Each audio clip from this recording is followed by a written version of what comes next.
Hey folks, it's Tom, your frugal prepper. I'm out here doing some yard work, and I just thought I'd show you how things are going on with the garden before the sun gets directly overhead on it. It's going to be in the 90s today. So I'll show you what's going on here. Alright, so here are the pumpkins. You can see they're flowering. I don't see any female flowers yet, but they're growing. Kind of out in all directions. They'll probably really start to take off here shortly. So far, no real pest damage.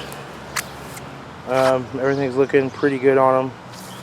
And you see these have these like slightly white spots on them, and you might think white powdery mildew, but you can always tell by looking at the bottom of the leaf, and there's no spots there. So that's just natural coloring of the plant. Some squash do that.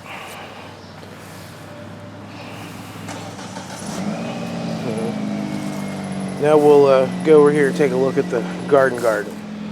So here are the tomato plants. You can see like down the end here. Let me see if you can see that. Oh yeah. This one's already started to set some little tomatoes there. This is the sun sugar. Better Boy here is doing real good. Delicious is really growing.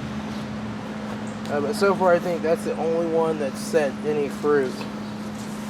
But they're getting tall and big and really getting well established now. So there's the peppers. I went ahead and put the stakes in on these. I find it's easier just to stake them early. They usually have a whole lot less problems that way. Starting to see on the grow tips here just the beginning of some flowers. Let me show you here. So that right there is a little flower tip. So won't be long, I'll start setting some fruit on some peppers. It's definitely been warm enough. Potatoes, they're all growing here. The Yukons are starting to come up, some slower than others. So you can see like those are a little behind. The others, there's one coming back there. But the russets, they really are growing real good. So I think we're at like 22 days since planting here. Okay, so over here are my squash plants.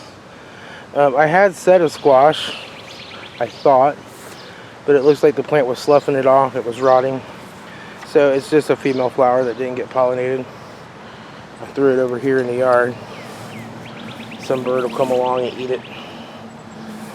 But hopefully we'll have some that get pollinated here soon. Oh, that's not a bug. I thought that might have been a squash bug there for a second. Uh-oh.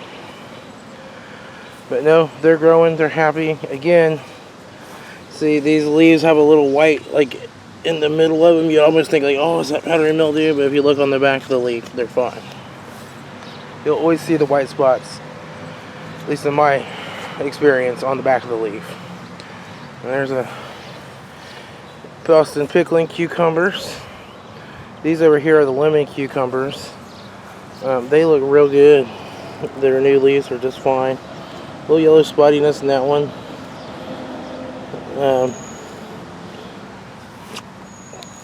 But this one's looking great. These are happy plants. Start to see on these brand new leaves, there's a little something going on the tip there. Discoloration. And I probably would guess magnesium or potassium. And this one's doing that even more. So it'll be time for a weekly feeding on these tomorrow. I may just go ahead and do it one day early. These plants have done a lot of growing out here. So they're probably getting hungry.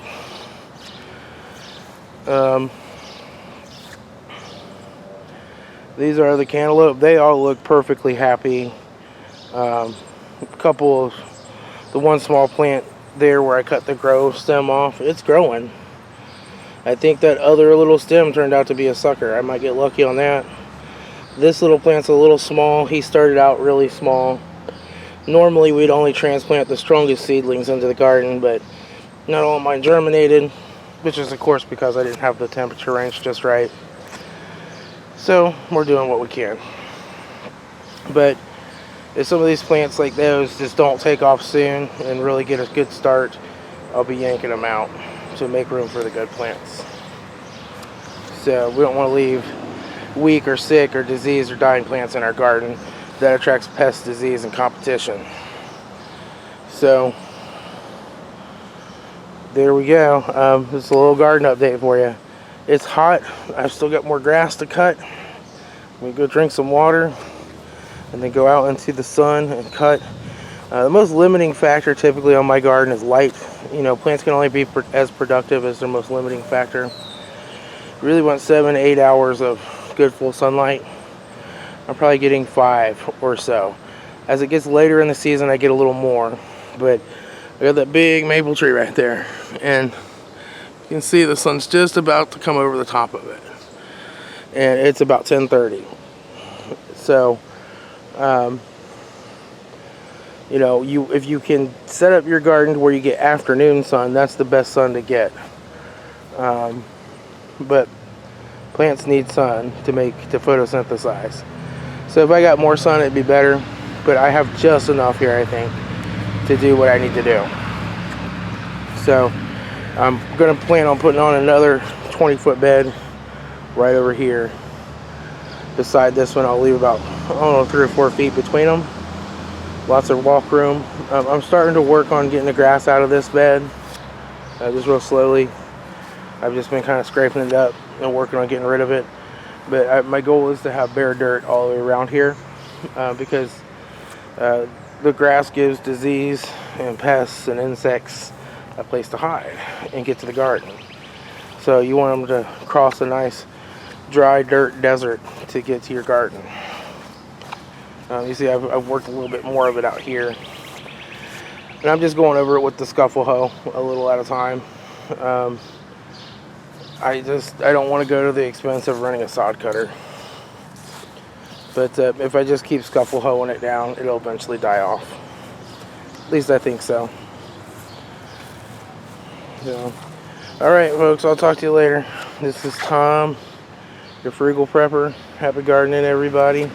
I'll kind of keep you updated as things keep growing, but so far everything's going really good, as expected. Sometimes the Mittleider method makes gardening a little boring, because when you follow the rules, you get food. And there's not much to do. I mean, you work out a few weeds with the scuffle hoe. You can see I got a bunch of volunteer tomato plants from tomatoes that fell on the ground last year. I got to get those picked out of there. But, you know, a few minutes every day, and that's all there is to it. So, alright, I'll talk to y'all later. This is Tom, your frugal prepper.